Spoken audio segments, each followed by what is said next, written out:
Enough is enough. পুলিশকে বলবো act নাও। কি করে আর্মস ঢুকছে, ইন্টেলিজেন্স কোথায়, নেটওয়ার্ক কোথায়, বাংলার কালচারটাকে নষ্ট করেছে। কলকাতা শহরের নিরাপত্তা নিয়ে চিন্তিত কাউন্সিলর, চিন্তিত মেয়র। আর এই পরিস্থিতিতে পুলিশকে চরম আক্রমণ ফেরহাদ হাকিমের। বিরোধী দলে থাকাকালীন যেভাবে সমালোচনা করতেন তিনি, সরকারে থেকেও ঠিক সেই ভাষাতেই প্রশ্ন ছড়ে দিচ্ছেন পুলিশের ভূমিকায়।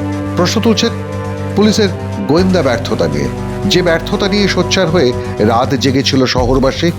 আরজি কর কাণ্ডের পর প্রশ্ন তুলেছিল পুলিশের ভূমিকা নিয়ে। তখন পুলিশ মন্ত্রীর পদত্যাগ দাবি করেছিল বিরোধী দল থেকে সাধারণ মানুষ।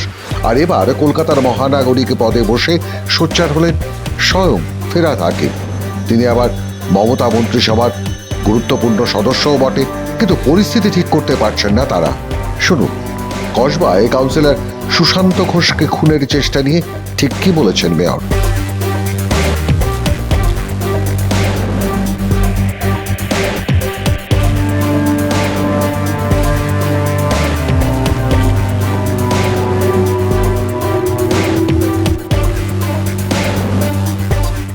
Enough is enough.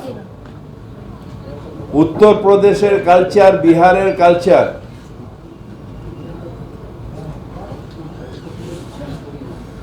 আহমেদাবাদের কালচার এখানে ঢুকতে দেওয়া হবে না। আমাদের মুখ্যমন্ত্রী মমতা বন্দ্যোপাধ্যায় বারবার বলেছেন পুলিশকে যে আর্মস উদ্ধার করো, ইন্টারস্টেট ক্রিমিনালদের আটকাও। তারপরেও হাঁ করে বসে থাকা যাবে না। বাংলা ক্রিমিনালদের জায়গা নয়, বাংলার সংস্কৃতি হচ্ছে সংস্কৃতির জায়গা।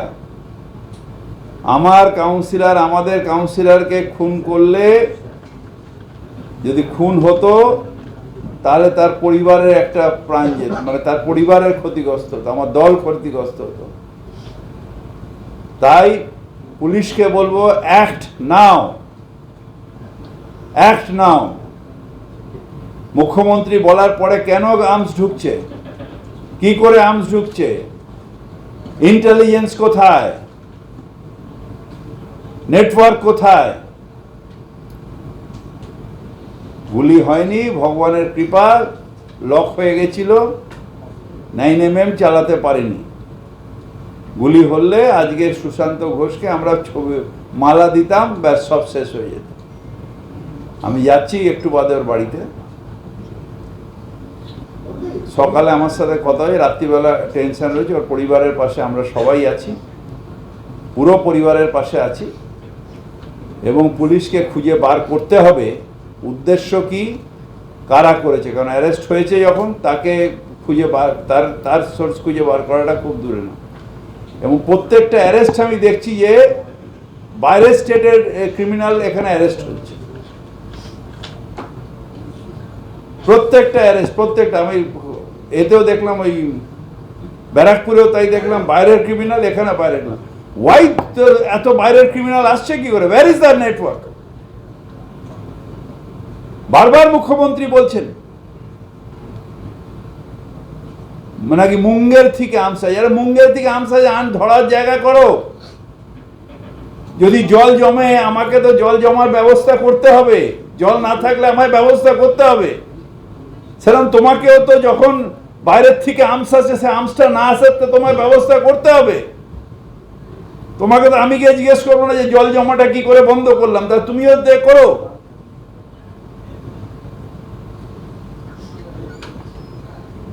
বাংলার কালচারটাকে নষ্ট করে দিচ্ছে।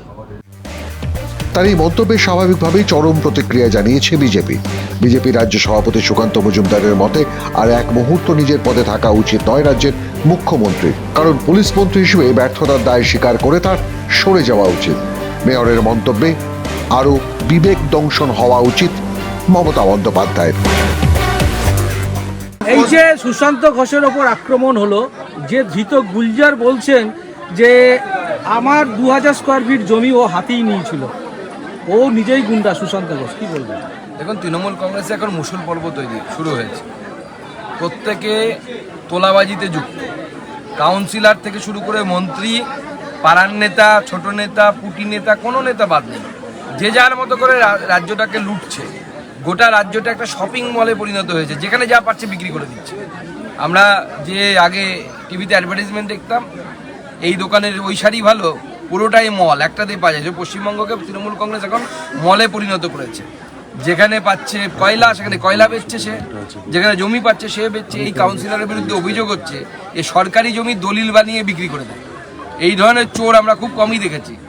তো এটা শুধু আমার মনে হয় না যে জমি দখল করে নিয়েছে বলে গুলি চলেছে, তৃণমূল কংগ্রেসের গোষ্ঠীদ্বন্দ্ব, বিধায়কের সাথে গোষ্ঠীদ্বন্দ্বের ফলে এটা হয়েছে। দাদা, মুখ্যমন্ত্রীর পদ থেকে ইস্তফা দেবেন কিনা বলতে পারবেন একমাত্র মমতাই, কিন্তু কসবায় সুশান্ত ঘোষকে খুনের চেষ্টা যে এ রাজ্যের হতশ্রী আইন শৃঙ্খলার চেহারাকে সামনে এনে দিয়েছে তা স্পষ্ট। হামলার মূল মাস্টার মাইন্ড গুলজারের দাবি তার জায়গা দখল করে রাখাতেই মারতে চেয়েছিলেন কাউন্সিলরকে। জমি জমা সংক্রান্ত গন্ডগোলের কথা অস্বীকার করেছেন সুশান্ত ঘোষ, আর সত্য মিথ্যা তদন্ত করে দেখবে রাজ্যের পুলিশ।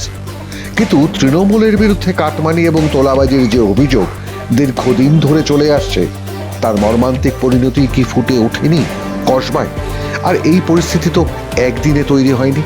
আইন শৃঙ্খলা ভেঙে পড়লে একটা রাজ্যের কি অবস্থা হয় সেটাই ক্রমশ প্রকট হয়েছে এখানে। সবকিছু হাতের বাইরে চলে যেতে দেখে পুলিশকে করকাচ্ছেন কলকাতার মেয়র।